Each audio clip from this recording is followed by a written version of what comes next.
하나님 말씀 오셨습니다. 하나님 말씀 데살로니가전서 2장 13절입니다. 하나님 말씀은 데살로니가전서 2장 13절 말씀 신약성경 330페이지입니다. 신약성경 330페이지 데살로니가전서 2장 13절 말씀 찾으셨으면 우리 다 같이 한 목소리로 봉독하시겠습니다. 시작. 이러므로 우리가 하나님께 끊임없이 감사함은 너희가 우리에게 들은 바 하나님의 말씀을 받을 때에 사람의 말로 받지 아니하고 하나님의 말씀으로 받음이니 진실로 그러하도다. 이 말씀이 또한 너희 믿는 자 가운데서 역사하느니라. 아멘. 이 시간에 웨스트민스터 신앙고백서 우리 21장 4항과 5항을 살펴보는 시간을 갖도록 하시겠습니다. 종교적 예배와 안식일 부분입니다. 먼저 서론을 보시겠습니다. 지난 시간에 우리는 예배의 요소 가운데에 기도의 문제를 다루었습니다. 이번 시간에는 기도와 함께 예배의 여러 요소들, 다시 말해서 성경 봉독, 설교, 찬송, 성례정을 다루고자 합니다. 예배의 요소들 가운데 이 제요소들은 어느 것 하나도 결코 소홀히 해서는 안 됩니다. 그럼에도 불구하고 오늘날 기독교의 예배는 특정한 요소, 예를 들어 찬양이나 설교 혹은 성례에만 특화시켜 예배라는 경향이 있습니다. 그러나 예배 가운데 모든 요소들은 어느 것 하나 소홀히 해서는 안 됩니다. 특별히 예배에 내포된 요소를 망각해서는 안 되는데 이것은 성부와 성자와 성령 삼위 하나님 가운데 한 분도 소외되지 않도록 해야 한다는 것입니다. 우리가 이 예배가 무엇인지 모릅니다. 몰라도 너무 모릅니다. 예배라고 하는 기초를 밑에 두지 않은 상태에서 어떤 것을 쌓더라도 그것은 모래 위에 세운 집과 같습니다. 신앙생활에서 예배가 전부라는 의식을 갖고 있는 사람들이 그다지 많지 않은 것 같습니다. 상당수의 목사님들도 목회를 하시면서 예배가 신앙의 전부고 예배가 그 기초를 이루고, 여러분 기초를 이룬다라고 하는 이 단어부터 좀 우리가 좀 생각해 봅시다. 기초라고 하는 말은 쉽다라는 얘기가 아닙니다. 기초라는 말은 전체를 떠받친다는 개념입니다. 근데 우리가 기초라고 하게 되면 쉬운 거라고 생각하는 경향성이 있습니다. 그런데 그건 언어를 잘못 이해하고 있는 겁니다. 예를 들어서 건물의 기초, 그 건물의 기초가 쉽다는 얘기가 아니라 건물을 떠받치고 있다는 얘기거든요. 수학의 기초가 뭡니까? 덧셈, 뺄셈, 곱셈, 나눗셈이죠. 근데 그것이 쉽다는 개념이 아니라 전체를 떠받치고 있다는 개념입니다. 이런 차원에서 신앙의 기초가 예배다라고 하는 것은 이 예배 위에 다른 것이 세워지는 겁니다. 다른 모든 신앙의 모든 것들이 예배 위에 세워진다고 해서 기초라는 겁니다. 그러니까 이 모든 것은 이 예배가 떠받치고 있는 겁니다. 예배가 떠받치지 않으면 사실은 아무것도 아니라는 얘기입니다.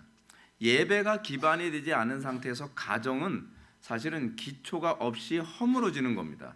예배가 없이 교회는 기초가 없이 허물어지게 되는 겁니다. 근데 이 기초라고 하는 개념 자체가 완전히 무시되죠. 여러분들 그 성악가 중에 파바로티라고 있잖아요. 근데 파바로티가 가장 그 열심히 했던 게 호흡이라고 하지 않습니까? 그게 기초니까 그래요. 그게 기초. 왜냐하면 이 호흡이라고 하는 것이 쉽다는 얘기가 아니라 호흡이 성악의 모든 걸 다 떠받치고 있다는 거거든요. 그러니까 우리가 신앙생활하면서 내가 과연 무엇 위에 이 모든 것을 올려놓고 쌓아놓고 살아가느냐를 항상 좀 염두에 두셨으면 좋겠습니다. 우리가 성경에도 예수님께서 마태복음 7장에서 반석에 지은 집과 모래에 지은 집이라고 하는 말씀하시는데 기초를 어디에 두느냐에 관한 얘기거든요. 근데 이게 흥미로운 게 뭐냐면 예수님께서 말씀을 듣고 행하지 않는 자는 모래에 세운 집과 같다. 기초가 없다는 얘기입니다, 사실은. 근데 말씀을 듣고 행함. 근데 말씀을 듣고 행함이 예배거든요. 말씀을 듣고 행하는 것 위에 집을 지었을 때 반석 위에 세운 집과 같다는 겁니다. 그 집은 예배가 떠받치고 있기 때문에 바람이 불고 창수가 나고 뭐 어려움이 있다 할지라도 결코 침몰하지 않는다는 겁니다.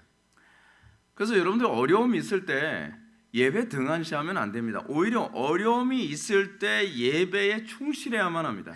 예배하는 자리에 나와야만 합니다.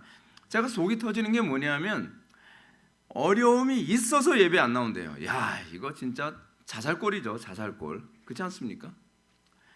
어려움이 있기 때문에 예배의 자리에 나오는 것이고, 몸이 힘들기 때문에 예배하는 자리에 나오는 것이고, 시험에 들었기 때문에 예배하는 자리에 나와야 되는 거거든요. 근데 항상 거꾸로 생각합니다. 거꾸로. 야, 이게 기가 막히죠. 인간은요, 생각만 하면 그냥 항상 거꾸로예요. 거꾸로. 하나님의 말씀을 기반으로 생각을 하면 항상 우리가 부딪히는 게 뭐냐면 내 생각하고 항상 정반대거든요. 성경이. 근데 성경이 내 생각하고 정반대가 아니라 내 생각이 성경하고 정반대인 거예요. 그러니까 우리가 항상 생각을 성경에다가 기준을 잡고 해야 돼요. 왜? 우리는 돌다리도 두들겨 보면서 가야 된다고 하냐면 우리는 매사에 성경하고 반대거든요. 그러니까 항상 이게 두들겨 봐요. 두들겨 보면 아, 내가 또 반대로 생각했구나. 꼭 틀리는 쪽으로 생각했구나. 항상 그렇게 답이 나옵니다. 제가 교회 사회적으로나 교회 교계적으로 어려움 딱 생길 때 가만히 이렇게 지켜보면 야, 신기한 게 대부분의 교회들이 꼭 성경이 가르치는 걸 정반대로 갑니다. 대다수가. 근데 다수가 그렇게 간다고 다 그렇게 따라갑니다. 그러니까 제가 한심한 거죠. 아니, 성경이 가르치는 기본이 있는데 왜 그 기본을 따라가지 않고 흐름을 따라가나? 그 왜 남들이 다 그렇게 간다고 그렇게 따라가나? 답답한 겁니다. 답답한 거예요. 그걸 안 따라가면 죽을 것 같다고 생각하는 거죠. 근데 죽을 것 같은 게 아니라 따라가면 죽습니다. 성경대로 가면요, 죽을 것 같죠. 근데 안 죽어요. 이 부분을 잘 현명하게 분별한다면 여러분 인생 살면서 곁길로 안 가고 바른 길만 가게 될 겁니다. 오늘 21장 4항과 5항을 한번 보시겠습니다. 먼저 4항 보시겠습니다. 기도는 합당한 것을 위해 그리고 살아있는 모든 부류의 사람들과 장차 살 사람들을 위해서 해야 하지 죽은 자들이나 죽음에 이르는 죄를 지은 것으로 알려진 자들을 위해서는 하지 말아야 한다. 5항 보시겠습니다. 경건한 두려움을 가지고 성경을 읽는 것, 그리고 하나님께 순종하도록 이해와 믿음과 경건을 가지고 하나님의 말씀을 건전하게 설교하고 바르게 듣는 것, 은혜로운 마음으로 시편을 노래하는 것, 또한 그리스도께서 제정하신 성례를 적절하게 시행하고 합당하게 받는 이 모두는 하나님께 드리는 통상적인 종교적 예배의 모든 요소들이다.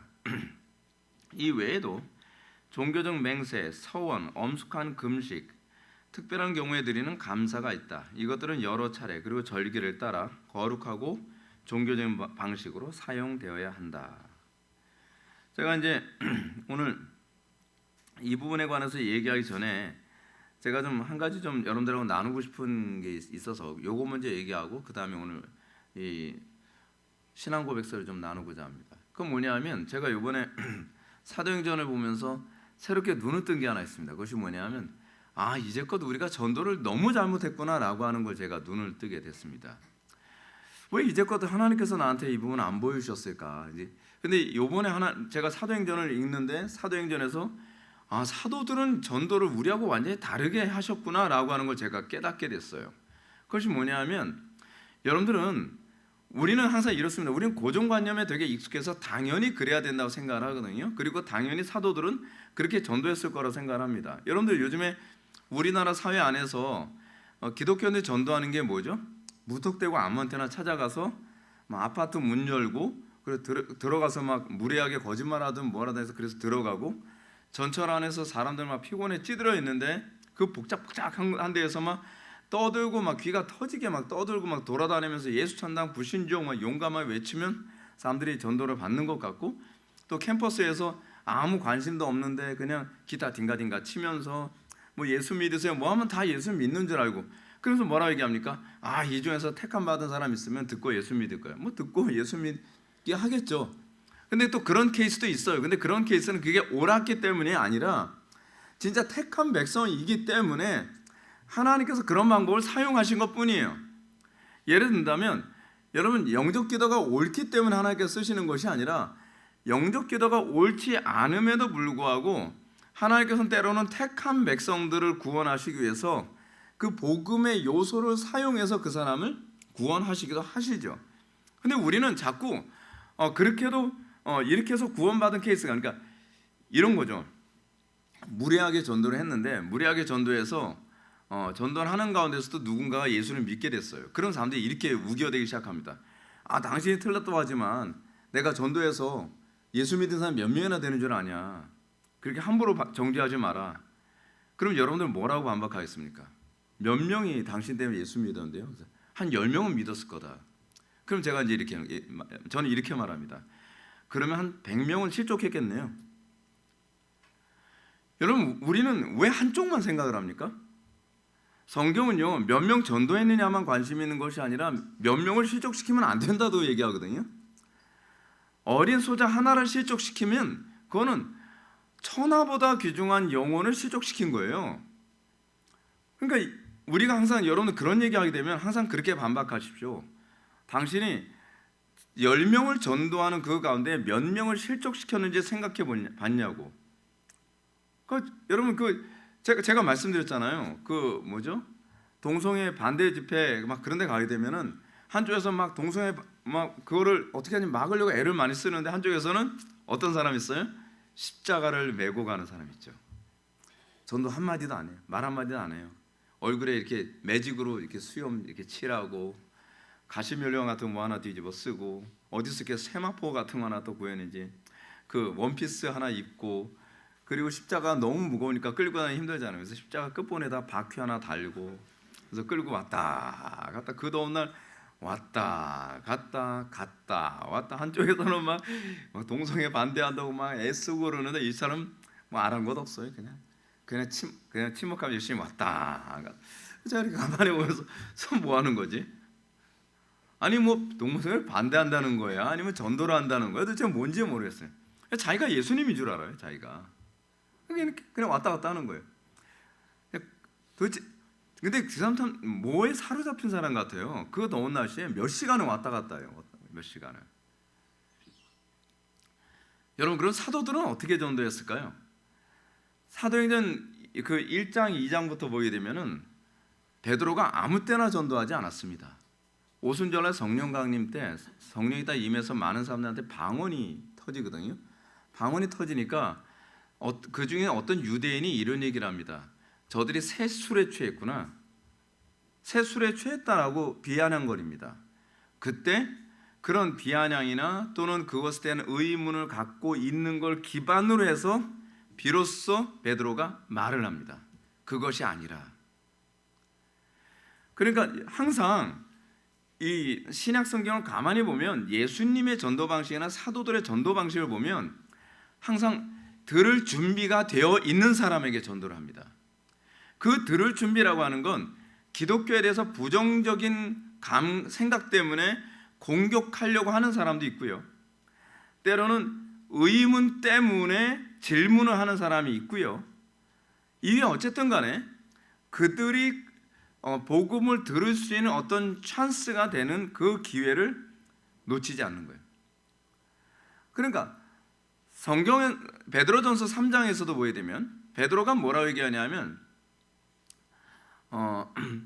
너희의 그 소망의 이유를 묻는 자들에게 말할 바를 준비하여 그들에게 말씀을 증거하라고 얘기하고 있습니다. 그게 무슨 얘기냐면 소망의 이유를 묻는 사람이 있거든요. 야, 니네들 왜 저렇게 갑자기 막 뭐 받았다고 하면서 방언이 터지고 그러니? 내가 얘기해 줄게. 그러면서 요엘서를 풀어가면서 쭉 설명을 해요. 요엘서를 쭉 풀어서 설명을 하면서 거기서 전도가 돼서 그 중에 몇 명이 예수를 믿었더라? 3,000명이 세례를 받았더라고요. 그러는 가운데 4장인가로 들어가면서 어떤 일이 벌어지냐면 베드로가 성전에 딱 들어가는 장면이 나오거든요. 성전에 들어가는데 거기 성전 미문에 안진뱅이가 앉아 있어요. 이는 날 때서부터 안진뱅이였더라. 그래요.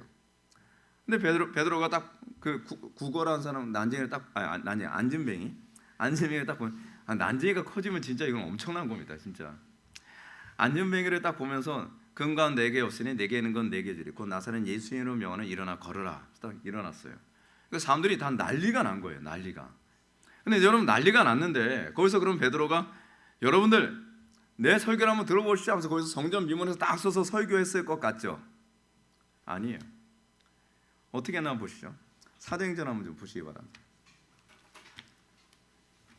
우리는 너무 동화책을 많이 봤습니다. 그림책 같은 것만 너무 많이 봐가지고 그냥 당연히 성전 미문에서 서가지고 얘기했을 거라고 생각을 해요.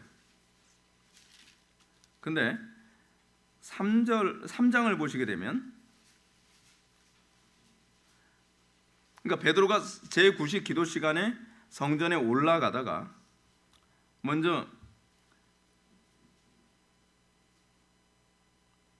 어디를 보냐면 10절부터 한번 보시겠습니다. 그가 본래 성전 미문에 앉아 구걸하던 사람인 줄 알고 그에게 일어난 일로 인하여 심히 놀랍게 여기며 놀라니라. 놀랍게 여기면 놀랄 때 어떻게 해요? 그때가 복음을 전할 기회인 거예요. 그죠? 그러니까 제가 결론적으로 먼저 얘기할게요. 사람들이 우리의 소망의 이유를 물을 때가 언제 묻냐면 우리가 구별되게 살 때예요. 구별되게 살면 이제 그런 거죠. 야, 맑은 날씨, 그 날씨 좋을 때 남들 다 놀러 가는데 니네들은 왜 예배당 가니? 그 사람들이 납득이 안 되는 거죠. 야, 니네들 그 아까운 돈 왜 11조를 하니? 긍정적인 의미든 부정적인 의미든, 또는 야, 이럴 때 우리는 대부분 이렇게 하는데, 야, 내일이 시험인데 어떻게 주일 성수한다고 예배당 가서 예배하니? 소망의 이유를 묻는 거예요. 그래도 우리는 땡큐, 내가 대답해 줄게, 그러면서 그 소망의 이유를 대답해 주면서 전도가 되는 거예요. 근데 전도를 하는데 그 질문을 할 때 이미 뭐가 되는 거예요? 들을 준비가 되어 있는 거거든요. 공격을 하려고 하든 뭐 했든. 자, 그런데 여기서 흥미로운 게 뭐냐면 이 일이 있고 난 다음에 11절로 넘어갑시다. 나은 사람 베드로와 요한을 붙잡으니 모든 백성이 크게 놀라며 달려 나아가 솔로몬의 행각이라 불리는 행각에 모이거늘. 어디에 모였어요? 솔로몬의 행각에 모였어요. 그러니까 솔로몬의 행각이 어떤 곳이냐면, 솔로몬의 행각이라고 하는 곳은요, 성전 동쪽에 있는 유대 랍비들이 연설하는 장소예요. 그러니까 유대 랍비들이 연설하는 장소니까, 근데 회당이나 성전 같은 경우에는 어떠한 성경을 강론할 사람이 있으면 그 사람이 강론하기 위해서 회당에서 앞에 나와서 강론하거나 이런 솔로몬 행각 같은 데서 말을 하는 거거든요. 그러면 이 베드로가 솔로몬 행각에 와서 말할 때 사람들은 어떤 태도를 취했겠습니까? 경청하려고 하겠죠. 당연히 경청하려는 자세가 먼저 있고 그 다음에 말씀을 증거하는 거예요. 그래서 바울이 어디 가서 전도했습니까? 길거리에서 전도했습니까? 아니요, 회당 찾아다녔어요. 회당에 찾아가면 사람들이 성경을 봉독을 하게 되면 사람들이 저 사람이 무슨 소리 하려고 하나 듣는단 말이에요. 그러면 그 들을 준비되어 있는 사람들에게 말씀을 증거했던 거예요. 여러분, 또 그렇게 되면, 그리고 또 이디오피아 내시 사건을 한번 더 봅시다. 사도행전 8장으로 넘어가야 되면 사마리아 전도 사건이 나오거든요. 사마리아에서 전도하는데 그 마법사 시몬 나오고 그러는 곳이잖아요. 근데 그 사건이 있고 난 다음에 빌립이 성령에 이끌려서 호련히 갑자기 어느 곳으로 가요. 근데 어느 곳으로 간 다음에 하나님께서 누구를 만나게 하냐면 이디오피아 내시를 만나게 하거든요. 근데 성령께서 뭐라 하시죠? 이디오피아 내시에게 가라라고 말씀하신단 말이에요. 그리고 이디오피아 내시한테 가서 한번 8장 넘어갑시다. 사도행전 8장 보면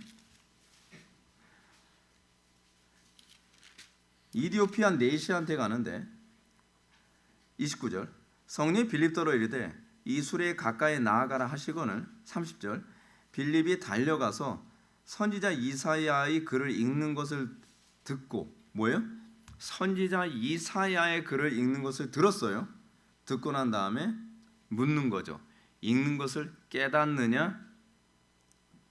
뭐죠? 들을 준비가 되게 만드는 거죠. 그러니까 이 사람이 이렇게 합니다. 나 다 깨달았는데 그럼 별로 할 얘기 없음.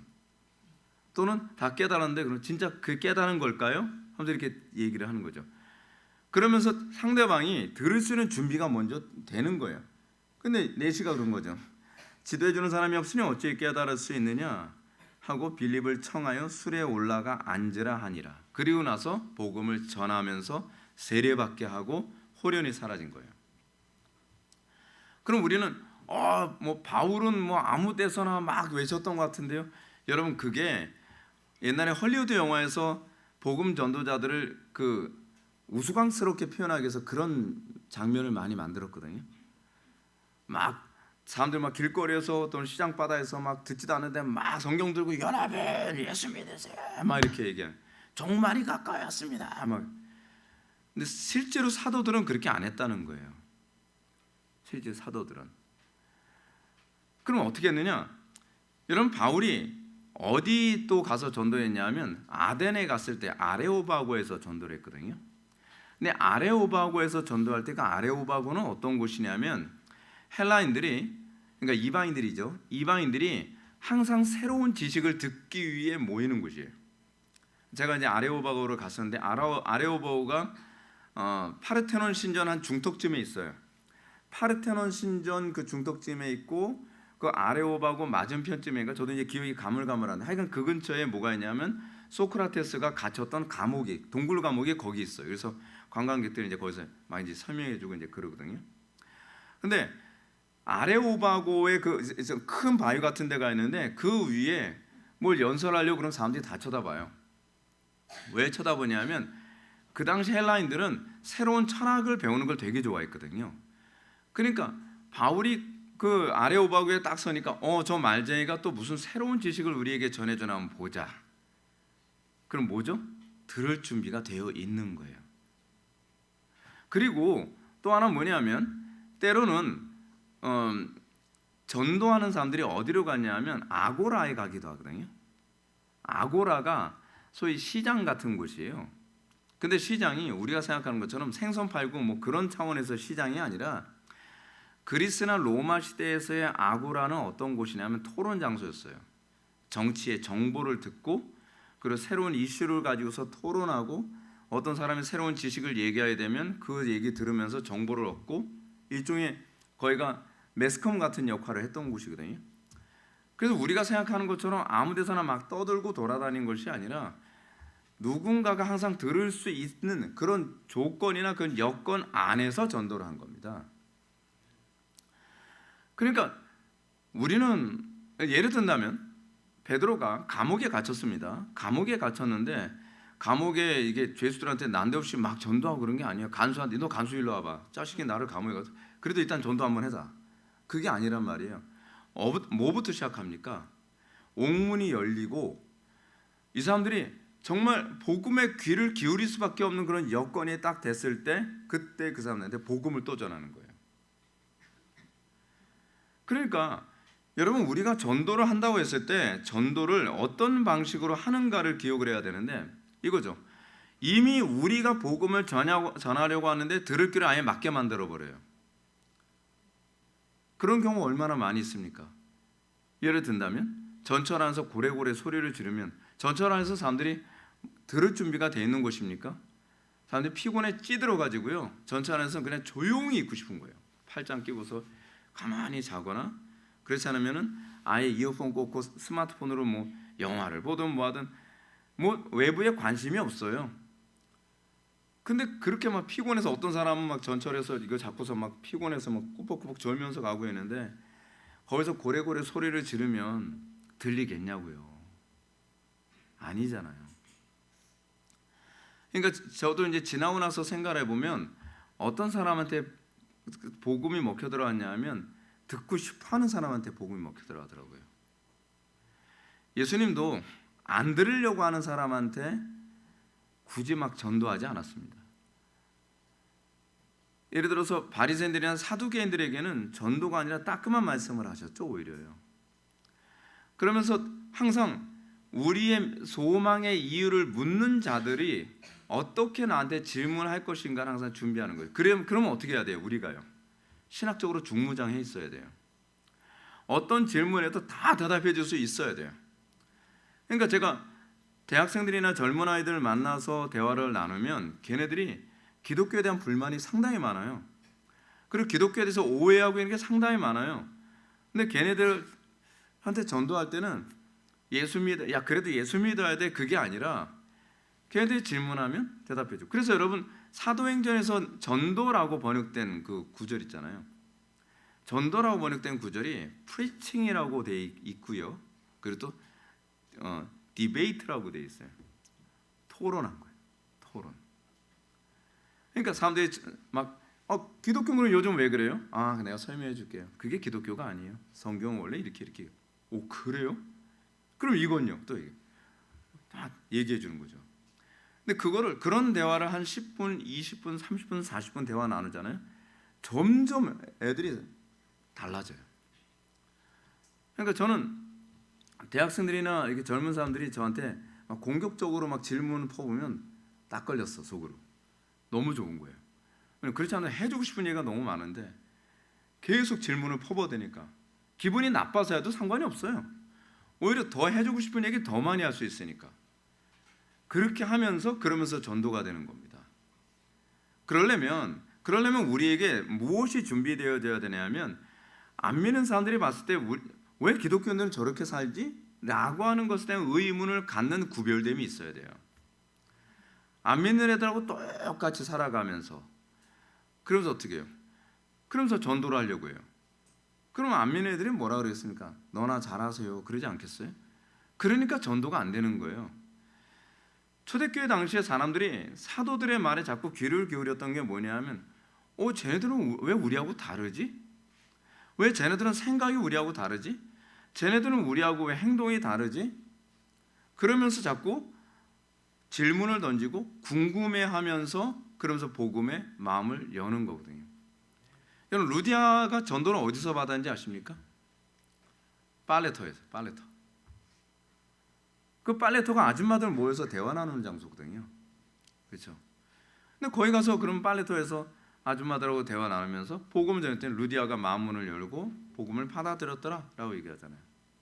우리 교회에서 왜 자녀 교육에 관한 이런 프로그램도 여러분 하는지 아십니까? 그게 사람들이 마음의 문을 열고 복음의 귀를 기울이게 만들 수 있는 좋은 소스이기 때문에 그래요. 사실 자녀 교육 되려면 기본적으로 예수를 믿어야 되거든요. 자녀 교육을 제대로 하려면 복음의 마음이 열려야 돼요. 그러면 그 소스를 가지고 복음을 듣도록 얘기하는 거죠. 또 결혼 문제, 부부 생활 같은 거, 그런 문제에 관해서도 문제가 생기면 또 그것도 복음하고 연결해서 얘기해야 돼요. 그러니까 모든 면에서. 제가 왜 여러분한테 정치를 가르치는데요? 안 믿는 사람들은 정치에 관해서 관심 되게 많거든요. 요즘에는 주로 이슈가 정치잖아요. 딱이죠, 딱. 전도하기 너무 좋죠. 그 정치를 성경적 정치관을 알면 성경적 정치관과 관련해서 우리가 얘기해주면서 복음으로 초대하는 거예요. 그러니까 성경은 우리에게 막 무턱대고 다짜고짜 막 무식하게 전도하라고 가르치지 않습니다. 우리는 성경을 제대로 잘 모르고 있어요. 그래서 우리가 먼저 거룩한 삶을 살아야 되고요.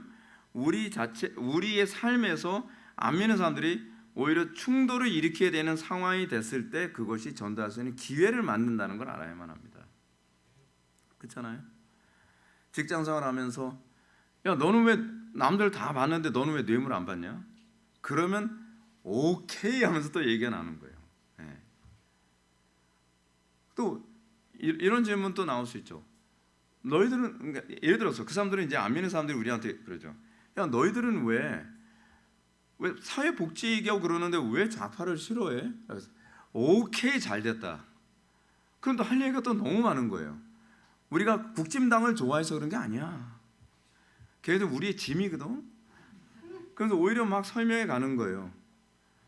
우리는 이쪽도 저쪽도 아니고, 그렇다고 우리는 양파도 아니고, 그래서 막 설명을 하는 거예요. 막 설명을 하면서 복음이 어떻게 가르치는지, 복음은 정치를 어떻게 이해하는지. 그래서 제가 지난 주일날에도 여러분한테 그런 말씀을 했잖아요. 기독교는 왜 세금 안 내? 교회는 왜 세금 안 내? 잘됐다. 그럼 또 얘기를 하는 거예요. 그러니까 이런 부분은 다 알고 있어야 돼요. 다 알고 있어야 돼. 근데 그 사도들은 다 그랬어요. 초대교회 때는 그런 식으로 전도가 일어났어요. 근데 오늘날 전도가 안 되는 이유가 뭐냐? 성경을 아무것도 몰라요. 성경을 모르니까 오히려 이런 얘기 했다가는 뒤통수를 되게 맞아요. 그렇잖아요. 그리고 제가 진화론 같은 문제도 그렇습니다. 진화론 같은 문제 가지고서도 왜 이기려고 듭니까? 우리가 왜 진화론을 인정할 수 없는지 우리가 가지는 신학적 관점, 성경적 관점을 조리 있게 얘기해 주면 되는 거예요. 그러면 진화론과 관계없이 예수 믿는 것에 관심을 갖게 되는 거죠. 그때 말하게 하시는 이는 성령이시니라. 그리고 성령이시니까 우리는 아무것도 준비 안 해도 된다? 아니죠. 너의 소망의 이유를 묻는 자들을 위하여 어떻게? 항상 준비하라. 따로 가지 않습니다.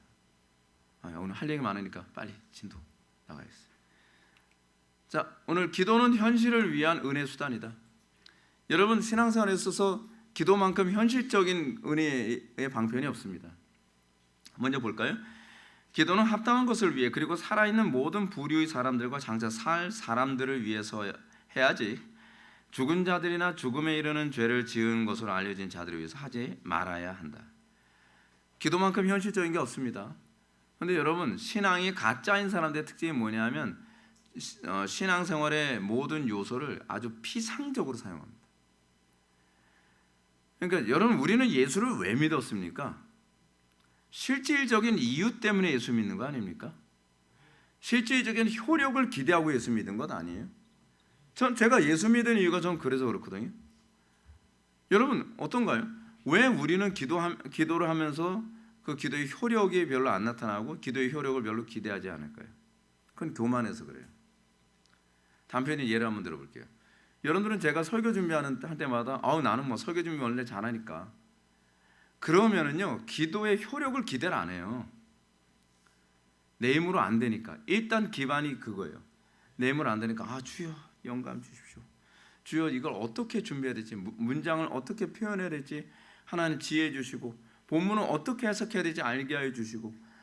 그러면 하나님께 기도하면요 기도한 대로 하나님께서 열어주시고 놀라울 정도로 하나님께서 역사하시는 거예요. 그러니까 기도를 안 할 수가 없죠. 기도를 한 것과 안 한 것의 차이가 너무 크니까. 근데 우리는 어떻죠? 기도의 효력 별로 기대 안 해요. 주여 뭐 기도해야 된다니까. 설교 준비할 때 잘 되게 해주시고. 그냥 기도는 형식이에요. 아무리 효력도 기대하지 않아요. 그래서 설교 준비할 때는 내 힘과 내 지혜와 내 방법으로 하는 거. 되게 안 되네 오늘따라. 그러니까 여러분 기도를 비상적으로 한다는 건 뭘 의미하냐면 여러분들에게서 하나님은 피상적인 존재라는 거예요. 오늘 하나님이 구체적이고 실제적인 존재로 생각됩니까? 아니면 여러분들이 피상적이고 막연한 존재처럼 여겨집니까? 항상 하나님이 피상적이고 막연한 존재처럼 여겨지기 때문에 구체적이고 실제적인 변화가 안 나타나는 겁니다. 제가 요즘에 그리스 로마 신화와 관련해서 제가 책을 쓰고 있잖아요. 기도하는 것과 안 하는 것의 차이가 너무 커요. 너무 커. 그래서 기도를 안 할 수가 없어요. 근데 기도를 할 때마다요 확신이 있어요. 뭐요? 기도만 하면 하나님께서 효력을 주신다는 거에 대한 확신. 그러니까 항상 어려움이 딱 있으면요 빨리 기도실 가서 기도만 하면 되는데. 기도는 거기서부터 출발입니다. 기도만 하면 되는데. 근데 기도만 하면 되는데 라는 게 아니라 기도는 하지만 별로. 공부를 할 때도 어때요? 기도하면 하나님께서 더 지혜 주시고, 기도만 하면 더 효력 있게 하시고, 기도만 하면 더 탁월해지고. 근데 우리는, 제가 아는 친구 중에 하나는 그래요. 공부하기 전에 꼭 기도해요. 기도하는데 걔는 기도의 효력 별로 신뢰 안 하면서 그냥 기도만 하는 거예요. 그냥 형식적인 거죠. 그게 얼마나 여러분들 불경건한 죄인지 몰라요. 오웬이 그런 얘기 했잖아요. 불경건한 예배는 하나님과 더 멀어지게 한다고요. 기도를 한다고 해서 하나님하고 가까워진다고 생각하지 마십시오. 기도를 불경건하게 할수록 하나님하고는 더 멀어집니다. 기도를 한다고 하는데 하나님이 역사하실 거라 별로 기대도 안 해요. 여러분 예배 전에 딱 표정 보면 어떠냐면 어떤 사람은 정말 예배에 대한 기대감을 가지고 딱 예배에 긴장. 오늘은 우리에게 어떤 또 은혜를 부어 주실까? 막 그런 기대감을 가지고 예배에 참석하는 사람이 있는가? 어떤 사람은 막 항상 하던 거니까 왜 안 나와? 이게 저 목사 꼭 시간 딱 돼야 올라오더라. 그냥. 거기 무슨 은혜가 있겠습니까? 관람하는 것처럼. 오늘 예배 가운데 내가 하나님을 만나고 오늘 이 예배 아니면 내 인생의 문제를 해결할 수 없다고 하는 절박감, 기대감, 거기에 능력이 있는 거죠. 고백서는 예배의 요소로서 올바른 기도의 원칙을 다음같이 세워주고 있습니다. 첫째, 기도는 합당한 것을 위해 기도해야 된다. 이방인의 기도와 성경적인 기도의 가장 중요한 차이점이 뭐냐면 이방인의 기도는 자기의 정욕을 위해서 기도합니다. 자기의 욕심을 위해서 기도합니다. 합당한 것에 관한 기준이 없습니다. 근데 성경적인 기도는요, 여기부터 시작을 합니다. 내가 기도하는 것이 과연 합당한가? 내가 기도하는 것이 과연 하나님의 뜻에 부합한가? 많은 사람들이 여기서부터 이미 깨져버리잖아요.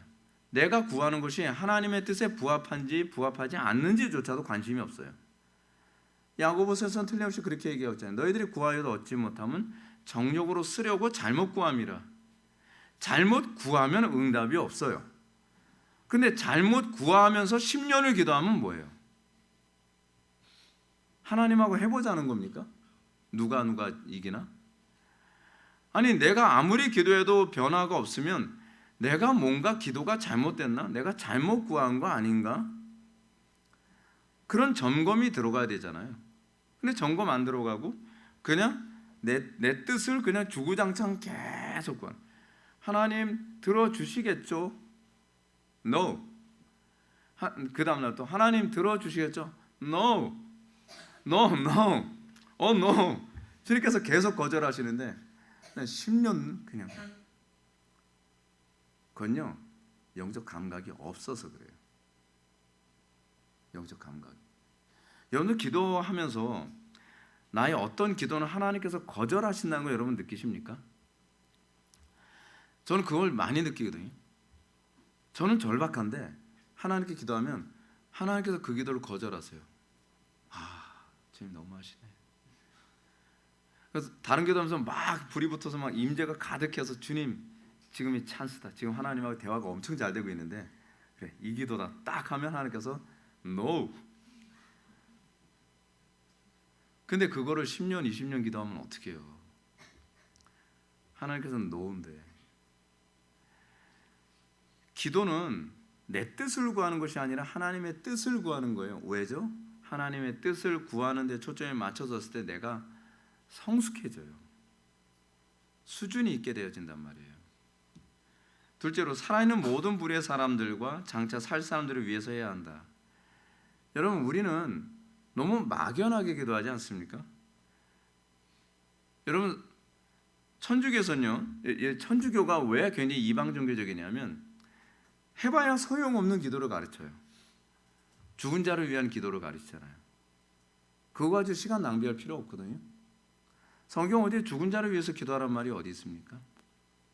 천주교는 이 죽은 자를 위한 기도, 여러분 죽은 자를 위한 이런 기도의 그런 개념들이 나온 이유가 이게 헬라 철학이 들어가서 그런 거거든요. 그리스 철학에서는 구원의 그 방편, 그러니까 그리스 철학에서 구원은 항상 뭐로 이루어지냐면 정화라는 것을 통해서 일어나거든요. 그래서 정화가 일어나는 방식 중 하나가 뭐라 그랬죠? 제가 윤회라 그랬잖아요. 윤회.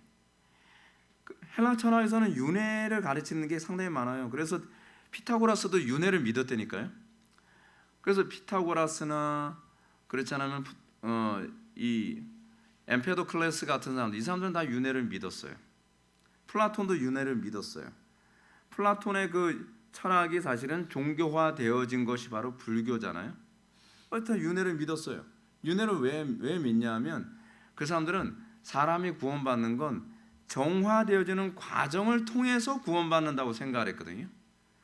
그래서 윤회를 통해서 그 사람 그렇잖아요. 불교나 그렇지 않으면은 플라톤주의 뭐 이런 사람들은 자기가 딱 태어났는데 이번 생은 뱀이에요. 그러다 또 또 윤회 통해서 타냈더니 이번 생은 원숭이에요. 그래서 이번 생은 인간이에요. 인간인데 그 야비한 인간성. 그러다 이제 점점점 이제 윤회의 과정이 좀 업그레이드 되면 나중에 어디까지 가죠? 철학자가 돼요. 철학자가. 이제 점점 가까이 오는구나. 그리고 철학자가 됐다가 또 다시 세상 떠나고 나면 그 다음엔 어떻게 될 거라 생각하죠? 이제는 다이몬으로 자기가 되면 드디어 윤회는 끝난다고 생각하는 거예요. 근데 이 부분이 천주교에서는 어떤 식으로 들어갔냐면, 천주교에서는 이 윤회라는 방식은 사용하면 자동적으로 이제 걸리니까. 근데 여러분, 이 윤회에 대한 사고 방식이 사두개인들도 윤회를 믿었다니까요. 사두개인들도 윤회를 믿어가지고 저 사람은 예수는 뭐죠? 누구의 환생으로 봤어요? 엘리야의 환상이라든지 이렇게 본 거예요. 근데 이런 환생적 개념을 얘기하면 이게 가짜가 티가 나니까 그런지 로마 가톨릭에서는 뭐로 바꿨냐면 연옥으로 바꾼 거예요. 연옥이 그 쉬는 곳이 아닙니다. 연옥은 한계가 있는 지옥일 뿐이에요. 지옥은 그냥 탈출구가 없는 곳이 지옥이거든요. 이 연옥은 한계가 있어요. 그래서 한 1억 5천년 정도만 이게 푹 삶아지고 나오면 이제 천국으로 갈 수 있다든지, 그렇잖아요. 어떤 사람 한 30만 년 이렇게. 그러니까 일단 천주교 신자가 됐다 되면 어떻게 해요? 적어도 지옥은 안 가요. 어디로 가죠? 연옥을 가는 거예요. 그럼 이제 가족들이 봤을 때 이제 신부가 그런 얘기하는 거죠. 제가 보니까 아버님이 살아생전에 별로 이렇게 잘 못하셔가지고 한 25만 년 정도는 연옥 생활을 하셔야 될 것 같아요. 그럼 어떻게 하죠? 그러면 그런 거죠. 이 망자를 위해서 기도하십시오. 돌아가신 분을 위해서 기도하십시오. 그럼 또 가족들은 또 가슴 아프니까 맨날 염주 돌려가면서 우리 아버지 또는 우리 어머니 또는 우리 누구 막 이제 연옥에서 고통당할 거 계속 상상하면서 계속 돌리는 거예요. 근데 여러분, 성경 어디에도 이미 죽은 사람의 방향이 바꿔진다는 얘기는 없습니다. 근데 또 뭐가 있죠? 헌금 많이 하라 그러죠. 재산을 많이 바치면 그만큼 연옥에서 그 고통 기간이 줄어든다고요. 그래서 다 종교 사기입니다. 또 죽음에 이르는 죄에 빠진 사람들을 위해서는 기도하지 말라고 얘기합니다. 죽음에 빠진 사람, 어떤 사람일까요? 어떤 사람? 죽음에 이르는 죄, 성령 회방죄나 그처럼 배도하는 죄. 성령 회방죄에 대한 그 주장이 굉장히 다양해서 제가 이 부분에 관해서는 지금 말씀드리지 않겠지만, 배도한 죄에 대해서는 기도하지 말라고 얘기를 하는 것에 대해서는 대부분 학자들이 다 동의하는 부분이에요. 우리의 기도는 살아있는 모든 부류의 사람들과 장차 살 사람, 하다못해 태아를 위해서도 기도해야 되는 거죠. 그렇죠? 뱃속에 있는 아이를 위해서. 왜냐하면 요즘 뱃속에 있는 아이들 위협 많이 당하고 있잖아요. 그렇죠? 그 아이들을 위해서, 또는 이 아이가 건강하게 태어날 수 있도록 우리는 기도해야 된다는 겁니다. 예배의 모든 요소는 하나도 소홀히 하지 말아야 한다. 경건한 두려움을 가지고 성경을 읽는 것, 그리고 하나님께 순종하도록 이해와 믿음과 경외심을 가지고 하나님의 말씀을 건전하게 설교하고 바르게 듣는 것, 은혜로운 마음으로 시편을 노래하는 것, 또한 그리스도께서 제정하신 성례를 적절하게 시행하고 합당하게 받는 이 모두는 하나님께 드리는 통상적인 종교적 예배의 모든 요소들이다. 우리는 예배의 요소가 우리는 굉장히 많죠. 우리가 주일날 사용하는 이 주보에만 보더라도요, 기도가 있고요. 그러니까 처음에 언약 낭독으로서 십계명 낭독이 있고요. 또 회개기도, 또 찬송, 그 교동문. 원래 교동문 자리에는 교동문이 아니라 성경을 한 장씩 읽었습니다. 십계명 자리에는 옛날에 그 종교개혁 당시에는요, 십계명을 찬송으로 불렀습니다. 십계명을 찬송으로 부르면 한 20분, 30분 걸립니다. 10절이잖아요. 10절을 불러야 되니까, 또 그레고리안 성가식으로 부르면 또 얼마나 또 깁니까?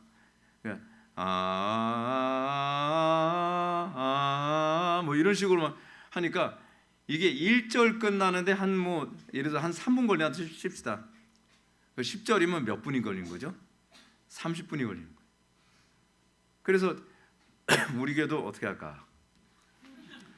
이게 십계명을 하긴 해야 되는데 그냥 낭독으로 하자. 그래서 이제 낭독으로 우리는 바꾼 겁니다. 꼭 찬송을 하라고 하는 그런 법은 없으니까. 그 다음에 또 뭐죠? 원래 교동문 자리에는 뭐가 있었다고요? 성경을 한 장씩 읽었어요. 성경을 한 장씩 읽는데 이것도 장난 아니죠. 예를 들어서 시편 119편 같은 경우에는 이게 몇 절이죠? 이게 엄청 길잖아요. 이게 신구약 성경 전체를 통틀어서 가장 긴 본문이 시편 119편이잖아요. 그럼 그걸 다 읽어야 돼요. 다. 그러니까 성경을 순서대로, 창세기에서도 순서대로 계속 읽어 나가는 거예요. 그러니까 여기서 의미하는 바는 성도들은 성경을 규칙적으로 꾸준히 읽어야 된다라고 하는 걸 사실 암시하는 것이기도 하죠. 근데 이래요. 그 성경을 읽을 때 사람들은요, 설교하는 것 못지 않게 성경을 읽는 그 순간이요, 은혜로운 시간이라고 생각을 했어요. 그래서 굉장히 엄숙하게, 그리고 굉장히 그 두려운 마음으로 읽는 겁니다. 그래서 예를 든다면 그냥 우리는 그죠, 웅성웅성 막 이렇게 읽는 것이 아니라 성경 본문을 읽는다도 이렇게 읽는 거예요. 사울이 주의 제자들에 대하여 여전히 위협과 살기가 등등하여 대제사장에게 가서 이런 식으로 굉장히 위험 있게 정확하게 귀에 쏙쏙 들어오게 그렇게 읽죠. 근데 그렇게 읽을 때 어떻게 해요? 다 일어나서 듣는 거죠. 다 일어나십시오. 그런 사람들 막 이제 십계명 찬송합시다 하게 되면 다 일어나서 한 30분 동안 서서 하려면 얼마나 힘들겠습니까? 근데 여러분 그 정도만이 아니었어요. 종교개혁 당시엔요, 설교를 할 때 설교를 듣는 모든 회중들은 또 일어나서 설교를 들었거든요. 일어나 설교를 듣는데 또 설교 강단이 또 얼마나 높아요.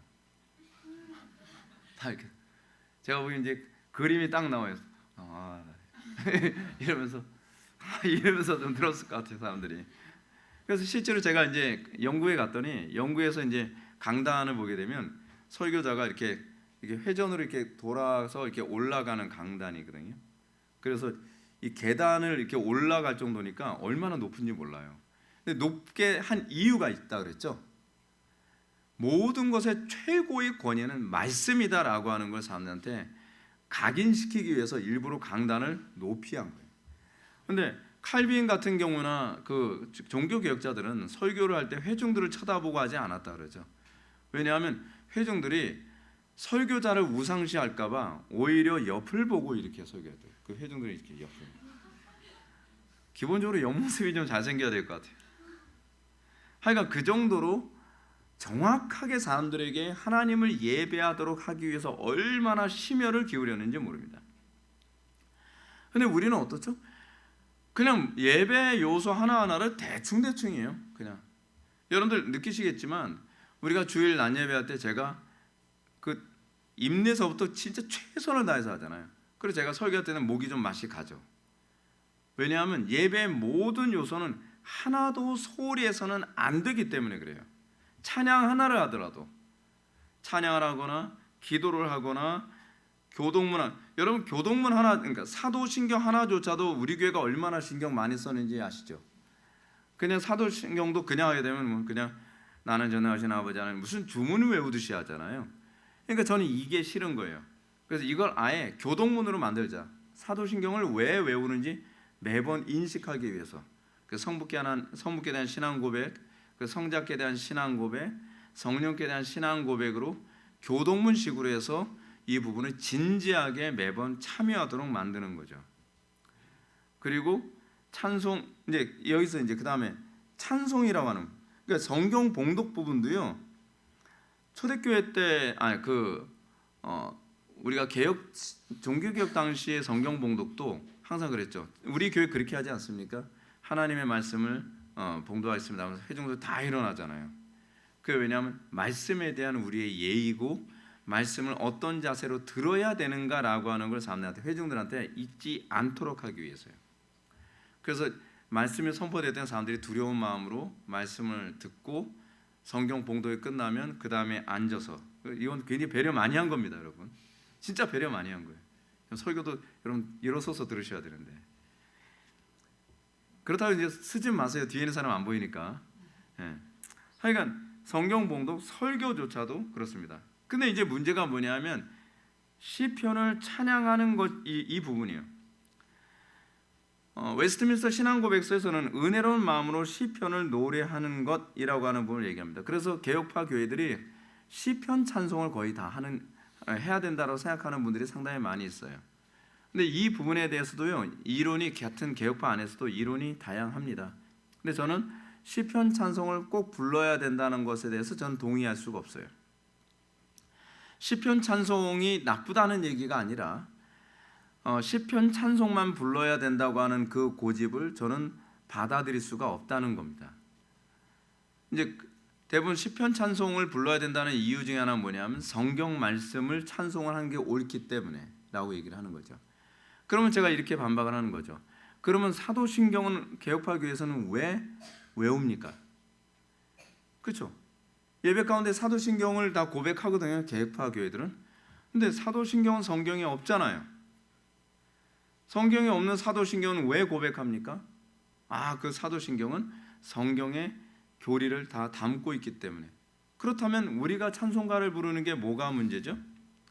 그 찬송가 안에도 성경의 교리를 다 담고 있어서 부르는 거잖아요. 그렇잖아요?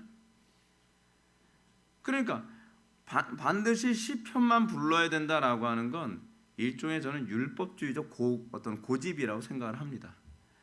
그리고 오히려 시편 찬송이 가지고 있는 단점이 뭐냐면 시편 찬송은 구약이다 보니까 찬송을 부르면서도 이게 무슨 찬송인지 모르겠는 거예요.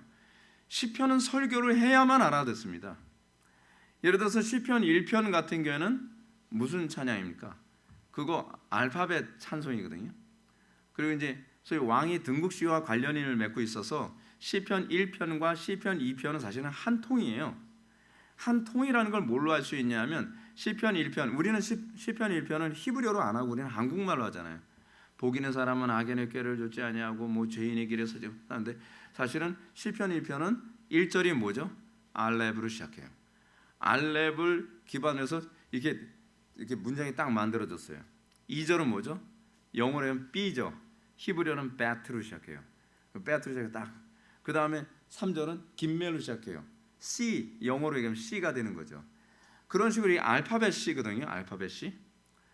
그러면 사람들이 그 찬송을 하면서도 왜 시편 1편이 기록됐는지, 왜 시편 2편이 기록됐는지를 설교를 들어야 은혜가 돼요. 설교를 안 들으면 그냥 하는 거예요. 그냥 하는 거. 여러분 시편 119편이 왜 긴지 아세요? 그게 알파벳 C라서 그래요. 알파벳. 알렙부터 타브까지 이렇게 딱 나와야 되니까 이게 너무 긴 거예요. 너무 긴 거예요. 그래서 시편 119편이 엄청 긴 거거든요. 근데 시편 중에서 정말 가장 은혜되는 시편 중에 하나는 119편인 것 같아요. 정말 은혜가 됩니다. 어떤 분은 뭐 71편인가 또 사랑할 수도 있어요. 한 절인가 두 절밖에 안 되니까. 자, 하여간 그래서 성경을 어떻게 읽어요? 경건한 두려움을 가지고 성경을 읽는 것. 그런데 정작 어느 누가 성경을 이렇게 경건한 두려움을 가지고 읽는 사람이 몇이나 되겠습니까? 강단에서 성경을 읽을 때, 본문을 읽는다고 했을 때 하나님의 말씀이라고 해서는 두 가지죠. 기록된 말씀으로서 성경, 그리고 선포된 말씀으로서 설교거든요.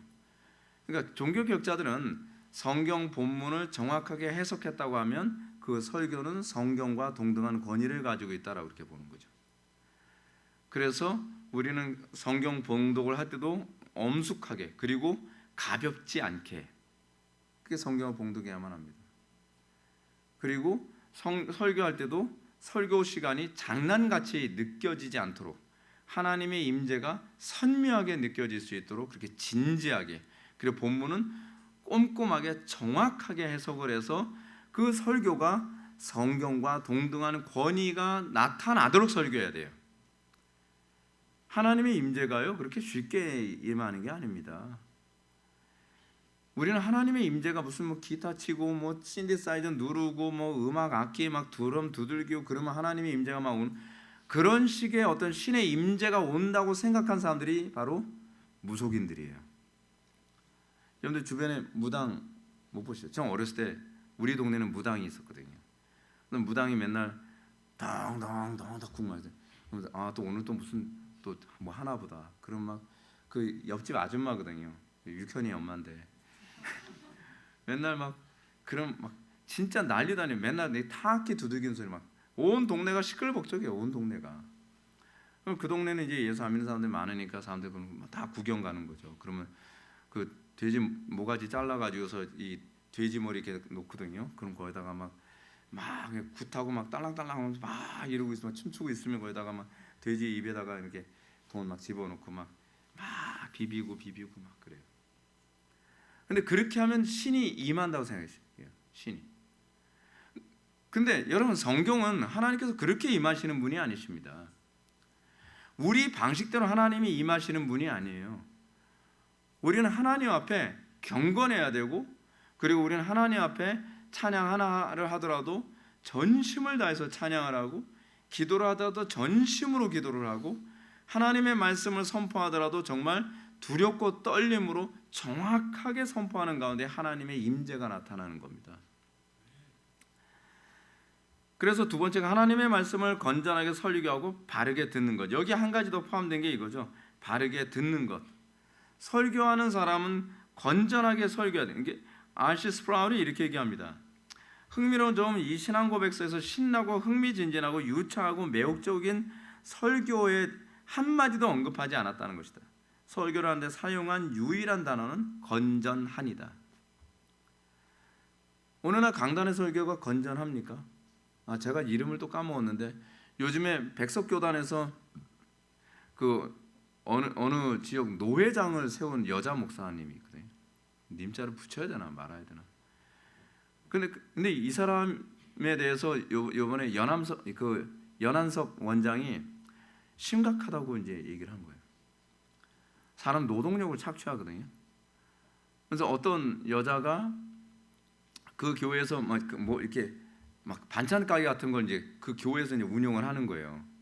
반찬 가게 같은 건 너무 일이 막 너무 고되니까 유산을 3번이나 한 거예요. 유산을 3번 했으면 오히려 위로해야 되는데 뭐 연자 붙여가면서 막 XX 막 해가면서 막 쌍욕을 막 하는 거예요. 막 쌍욕을 막 하는데 아예 집에까지 쳐들어간 거예요. 쳐들어갔는데 거기 이제 녹취한 것만 이제 나오는데 다 무릎 꿇어. 부터 다짜고짜 들어가더니 네 남편도 나오라 그래. 그래서 말 한마디 할 때마다 철썩철썩 소리가 나는 거예요. 막 때린 소리가. 어디서 버르장머리 없이 신말이야. 막 반말로 막 그러는 거예요. 교만이 가득 찼어. 막 그러니까 그 남편이 열이 받아가지고 교만은 당신이 교만한 것 아니까 어디 이게 어디다 대고서 그러면서 막 욕을 퍼부어대는 거예요. 막 욕을. 근데 여러분 문제가 뭐냐면 이 건전한 설교를 사람들이 좋아하는 것이 아니라 그런 이상한 사람들이 강단에 설교하는 사람들이 모여들기 시작을 한다는 거예요. 염한섭 원장이 이번에 그 문제 가지고서 영상에 막 올렸더니 댓글이 뭐라 하냐면 넌 목숨이 몇 개야? 너는 언제 죽으려고 그래? 막 이런 식으로 막 협박의 문자가 막 계속 올라옵니다. 여러분 기독교 정말 심각한 게 뭔지 아십니까? 도덕성이 없어도 된다고 생각을 하는 이런 몰상식이 가득하고요. 그리고 거기서 염한섭 원장님이 이런 얘기를 하는 거예요. 아니 도대체 백석교단은 이런 사람을 왜 받아줍니까? 그것도 노회장으로 이번에 세운 거예요. 심각한 거죠. 교단만 불구면 되는. 우리 교단에서 그쪽 교단으로 많이 갔다가 막 우리 교단 그래서 이렇게 축소된 거죠. 반으로 쪼개져 버린 게 그쪽에서 막 빨아들이고 막 그래서 그런 거거든요. 그러니까 여러분 예배가 뭔지부터 우리 생각해야 되는데 올바른 설교와 건전한 설교. 근데 진짜 건전하지 않은 설교를 사람들이 너무나 좋아해요. 너무나 좋아해요. 사람들은 어떤 설교 좋아하죠? 음란하고 추잡하고 유치한 설교 좋아하죠. 진지하고 그리고 깊이 있는 설교를 별로 안 좋아해요. 목사님 설교 좀 쉽게 좀 해주면 안 돼요? 목사님 설교 시간 좀 재미있는 얘기도 좀 해주세요. 예화 좀 섞어주시고. 이 양반은 설교하면서 예화가 없어. 그게 우리나라 사람들의 수준인 거예요. 우리나라 사람들 건전한 설교 관심 없어요.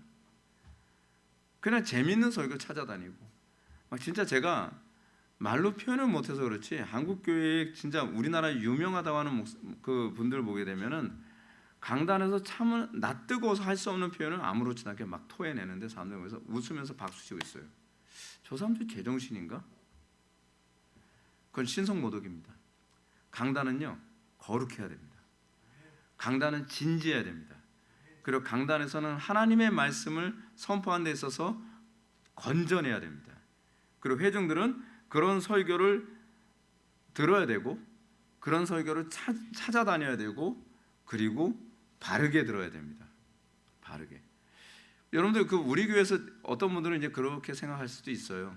왜 예배 시간에 모자 쓰는 게 뭐 어쩌다고 모자를 벗으라고 하거나 다리 꼬는 게 뭐 어쩌다고 그래. 저는 아메리칸 스타일로 해서 다리를 꽈야 들려요. 그렇게 생각하지 마시죠. 왜 그러냐면 하나님 앞에서 우리가 듣는 것이기 때문에 그런 거거든요. 하나님 앞에서. 그래서 우리는 하나님 앞에서 굉장히 두려운 마음으로 경건한 마음으로 들어야 됩니다. 무슬림들은 다 무릎 꿇고서 막 얼마나 두렵고 지금 긴장하는 모습으로 예배를 하는지 모르거든요. 그리고 그 말씀은 사람의 말이 아니라 하나님의 말씀으로 들어야죠. 사도 바울은 데살로니가 교회를 향해 다음과 같이 가르쳤습니다. 이러므로 우리가 하나님께 끊임없이 감사함은 너희가 우리에게 들은 바 하나님의 말씀을 받을 때 사람의 말로 받지 아니하고 하나님의 말씀으로 받음이니 진실로 그러하도다. 이 말씀이 또한 너희 믿는 자 가운데서 역사하느니라 라고 했습니다. 어떤 사람한테 역사했다고요? 하나님의 말씀, 선포된 말씀이죠. 사람의 말로 듣지 아니하고 하나님의 음성으로 들을 때 역사하는 겁니다. 나한테 역사가 나타난다. 나에게 변화가 없다. 내가 하나님의 말씀을 내가 강단 설교를 어떤 태도로 듣는지 그거 점검하셔야 돼요. 여러분들 예배를 처음부터 끝까지 나는 정말 정확하게 예배하고 있는가를 여러분 생각해야 된다니까요. 유대인들이 하나님께 제사를 할 때 하나님께 대한 제사가 조금이라도 불경건하면 불이 임하지 않았어요. 여러분 불이 임하지 않아서 화딱지 났던 사람이 누구죠? 가인이잖아요. 불이 임하는 게 정상이라는 거예요. 근데 우리는 예배 가운데에 내 심령이 하나님께 드려지고 내가 변화되는 그런 하나님의 임재와 불의 임재에 대해서 전혀 아무것도 못 느껴도 내가 예배했다는 것 자체의 의미를 갖죠. 예배를 여러분 제대로 들었으면 우리의 정과 이고 십자가에 못 박히고 예배를 정확하게 들었으면 내가 변해야 돼요. 내가 그리스도와 연합된 거니까 그리스도와 접붙임받은 거니까 나의 삶에 열매가 나타나야 되는데 열매가 안 나타나도 아무렇지도 않은 것처럼 이미 익숙해져 있어요. 그래서 제가 그런 말씀드리잖아요. 다른 교회에서 신앙생활 잘못하고서 온 사람들이 참 안 변한다고요. 왜냐하면 안 변하는 게 정상이라고 생각하는 거예요. 그냥 설교는 감상이라고 생각하는 거예요. 오히려 변해야 된다라고 하면 괜히 불편하게 생각하죠. 저 사람 맨날 변해야 된대. 그거 안 변해도 되는데. 아니요. 안 변하는 게 비정상이에요. 하나님의 말씀은요. 변하고도 남을 만큼 강력합니다. 그러면 이제 그런 거죠. 우리가 이 말씀이 하나님의 말씀인지 아닌지 날마다 분별하라 그러잖아요. 자, 여기서 제가 진짜 강조하고 싶은 게 이겁니다. 유대인들은요. 토라를 자기 멋대로 해석하는 걸 용납을 안 합니다. 여러분 우리 기독교가 이제 문제가 뭐죠? 성경을 어느 교회 가든지 그 본문은 다 각자 자기 소견에 옳은 대로 다 그렇게 해석해 버려요. 근데 여러분들이 우리 교회 와서 느낀 게 있을 겁니다. 개혁파 목사님들이 와서 설교하면 다 똑같아요. 본문 해석이. 제가 이제 개혁파 쪽에 있는 목사님들 항상 강단에 어쩌다 한 번씩 세우면 우리 교회 성도들이 항상 하는 얘기가 있잖아요. 와, 우리 목사님하고 설교한 거 똑같네. 거기서 안전함을 느끼잖아요. 거기서. 근데 유대인들은 전 세계 어딜 가나 똑같아요. 왜냐하면 유대인들이 주로 토라를 이제 텍스트로, 기본 텍스트로 하잖아요. 근데 토라를 잘못 해석하지 않도록 하기 위해서 미시나를 항상 가르쳐요. 미시나는 일종의 탈무드 같은 거네. 요번에 미시나 또 번역됐다고 막 그러는, 뭐 어느 그 기독교 채널에서 나오는데, 아니 기독교가 자꾸 유대인들 그런 거 따라가면 곤란합니다. 성경을 미시나의 방식으로 본문을 해석하면 이건 유대인이 되는 거지 기독교인이 되는 게 아니거든요. 참 걱정입니다. 도대체 어디에 흥분해야 되는지조차 잘 몰라요. 근데 유대인들은 토라를 다 미시나를 기준으로 해서 본문을 해석해서 강론하거든요. 랍비들이. 그러면 이 이슬람은 어떨까요? 이슬람은 꾸란을 가르치잖아요. 근데 꾸란을 가르치는데 그냥 가르치는 게 아닙니다. 생각나는 대로 꾸란 가르치는 게 아닙니다. 하디스를 기반으로 해서, 하디스가 뭐냐면 무함마드의 어록집이거든요. 이 하디스를 기반으로 해서 거기서 벗어나지 않게 가르쳐요. 그러니까 그 사람들은 전 세계 어디 가나 꾸란을 가르치는 방식이 똑같아요. 그럼 기독교는 없냐? 있죠. 신앙 고백서. 개혁파 교회들이 어딜 가나 똑같이 본문을 해석하는 이유가 뭐냐면 크게 벗어나지 않잖아요. 그 이유는 뭐냐면 신앙 고백서를 기반으로 설교를 하기 때문에 그래요. 신앙 고백서에서 벗어나게 되면 이단으로 갈 가능성이 많고요. 신앙 고백서에서 벗어나게 되면 성경을 자기 멋대로 해석하게 될 가능성이 많거든요. 그래서 종교개혁 당시에 칼빈이 했던 것이 뭐냐면 기독교 강요를 쓴 겁니다. 기독교 강요는 그냥 목사님들만 읽으세요라는 그런 개념이 아니라 우리가 성경을 혼자서 읽으면서 오류 없이 읽도록 하기 위해 기본적인 바운더리를 제시한 겁니다. 근데 기독교 강요나 신앙 고백서가 본문 해석할 때 주로 뭘 얘기하죠? 사도신경 가르쳐요. 주기도문 가르쳐요. 십계명 가르쳐요. 그 모든 신앙 고백서가 다 똑같이 나오는 거예요. 하이델베르크 요리문답에서도 사도신경, 주기도문, 십계명, 웨스트민스터 신앙 고백서, 사도신경, 주기도문, 십계명, 제네바 요리문답, 사도신경, 주기도문, 십계명, 그리고 기독교 강요 4권짜리로 된 그 두꺼운 건데도 사도신경, 주기도문, 십계명이에요. 이게 기본이에요. 이게 기본. 근데 대부분 교인들 보게 되면 사도신경 배운 적 있나요? 주기도문 배운 적 있나요? 막 얼굴 살만 다 떨리게. 그 십계명 배운 적 있나요? 그러니까 한국교회가 엉터리인 거예요. 엉터리. 우리 교회 애들 정말 너무 이쁘지 않나요? 야, 도둑질하지 말라 그랬는데 그 9계명을 어겨 8계명 돼요. 딱 나오잖아요. 얼마나 이쁩니까? 네, 그렇게 나와야 돼요. 그렇게 은혜로운 마음으로 시편을 노래하는 것. 제가 아까 말씀드렸죠. 찬송가도 괜찮다. 그리고 네 번째, 그리스도께서 제정하신 성례를 적절하게 시행하고 합당하게 하는 것. 성례 왜 합니까, 여러분? 성례를 왜 하는지도 모르면서 성례를 하는 경우가 되게 많이 있거든요. 절기되면 성례하는 그냥 하는 건 줄 알아요.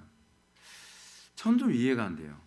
저는 제가 목사 안수 받고 성례를 집례해야 되는데 저는 성례가 도대체 왜 집례해야 되는지 모르는 상태에서 좀 못하겠더라고요. 그래서 성례와 관련된 책을 또 닥치는 대로 사서 읽어보고 막 그러면서 정리를 딱 하고 나서 보니까 성례는요, 그날 선포된 말씀대로 내가 살겠습니다라고 하는 신앙 고백이더라고요. 그러니까 소위 적용이에요, 적용. 그러나 예수님 십자가에 못 박혀 돌아가신 거 훌쩍훌쩍거리면서 기념하자고 하는 것이 아니라 오늘, 그래서 원래 칼빈은 성례는요 예배 후에 반드시 해야 된다고 생각했어요. 그래서 칼빈은 제네바에서 정말 제네바 의회하고 무지 많이 싸웠거든요. 근데 칼빈이 그 제네바에 시민권이 없는 상태고 외국인이었다 보니까 칼빈의 말빨이 먹혀 들어가질 않았어요. 근데 칼빈은 성례는 될 수 있으면 많이 할수록 좋다라고 얘기를 하는데 제네바 시의회에서 뭐라고 결정을 내리냐면 성례는 그냥 1년에 4번만 하자. 복잡하고 골치 아프고. 그래서 4번 또는 2번 하게 된 거예요. 전 세계 교회들이. 근데 사실은 많이 할수록 좋은 거거든요. 왜요? 성례는 그날 선포된 말씀을 가지고 우리 어떻게 성례하죠? 내가 세상의 빵으로 살지 않고 하나님의 입에서 나오는 말씀으로만 살겠습니다. 내가 애굽의 양식으로 살지 않겠습니다. 하나님의 방법으로만 살겠습니다. 성찬하면서 그거 고백하는 거예요. 누구 앞에서요? 하나님 앞에서요. 그러니까 내가 하나님 말씀에 순종하겠다라고 하는 것으로 딱 이게 단도리가 돼야 예배가 사실 끝나는 거거든요. 근데 내가 그 말씀대로 살겠습니다라는 고백 없이 설교 듣고 아멘으로 끝나버리니까 이게 문제가 되는 거예요. 그래서 제가 적어도 설교하고 나서 우리 뭐 합니까? 통성으로 같이 이 말씀을 살 수 있게 해달라고 기도합시다. 이게 성리적인 개념을 밑바탕에 깔아놓은 거예요. 그 말씀을 내 삶에 적용하는 것. 근데 사실은 우리 교회도 예배 순서가 그 예배 시간이 좀 기니까 그래서 이제 성례를 매주마다 하는 게 좀 번거로워서 이제 한 달에 한 번씩 하는데 사실은 성례를 하는 이유는 그래서 하는 겁니다. 그냥 종교적 예식이기 때문에 하는 게 아니에요. 예수님께서 별 쓸모없는 걸 왜 하라 그랬겠습니까? 쓸모가 있으니까 하라고 한 겁니다. 믿음의 유익이 되니까. 그 외 예배 요소들 이외에도 종교적 맹세, 서원, 엄숙한 금식, 특별한 경우에 드리는 감사가 있습니다. 이것들은 여러 차례 그리고 절기를 따라 거룩하고 종교적인 방식으로 사용되어져야 합니다. 신자의 예배적 요소로서 특별한 것을 추가적으로 생각해 볼 수 있는데요. 종교적 맹세, 예를 들어서 뭐 우리 교회 서약식 같은 것도 저는 이거에 해당된다고 생각합니다. 이런 부분들, 서원은 근데 별로 신약에 와서는 별로 이렇게 많이 요구하지 않습니다. 그리고 금식, 뭐 특별한 일, 국가적인 위기가 있든지, 뭐 교회적 위기가 있다든지 어떤 특별한 일이 있을 때 금식을 선포하는 거. 이제 칼빈 당시에는 그랬죠. 제네바에서 뭐 자연재앙이 오거나 뭐 굉장히 어려운 일이 생기거나 전쟁의 어떤 그런 일이 생기고 그러면 제네바 전체에 금식을 선언했습니다. 그래서 사람들이 다 금식해가면서 기도하면서 하나님 이 나라를 지켜주시오 그렇게 했던 거죠. 감사헌금, 나의 삶 속에서 일어난 일에 대해서 감사할 일이 있을 때 그걸 말로만 감사가 아니라 내가 제물로 하나님께 감사를 표현하는 것, 이것을 통해서 믿음의 유익이 있죠. 하나님께 실제적으로 내 삶을 드린다는 차원이니까 이렇게 함으로써 예배가 궁극적으로 우리에게 어떻게 믿음의 유익이 되는지를 우리가 오늘 시간 살펴보았습니다. 우리 예배의 모든 요소를 하나씩 정확하게 알고 그리고 모든 요소에 우리가 충성되게 성실하게 우리가 예배에 참여함으로써 여러분이 매번 예배 때마다 예배의 모든 요소에서 항상 유익을 얻게 되기를 주님의 이름으로 축원합니다. 기도하시겠습니다. 사랑이 많으신 하나님, 우리가 오늘 시간 웨스트민스터 신앙고백서를 통해서 예배의 다양한 요소들에 대해서 우리가 살펴보았습니다. 우리가 예배를 어떻게 하는 것이 옳은지 그리고 이 예배가 어떻게 우리에게 유익이 되는지를 우리가 살펴보았습니다. 아버지 하나님, 우리가 성경이 요구하는 모든 예배의 요소에 대해서 우리가 단 하나도 소홀히 하지 아니하며 매번 예배 때마다 은혜의 효력을 맛보며 살아가게 하여 주옵소서. 예수님의 거룩하신 이름으로 기도드립니다. 아멘.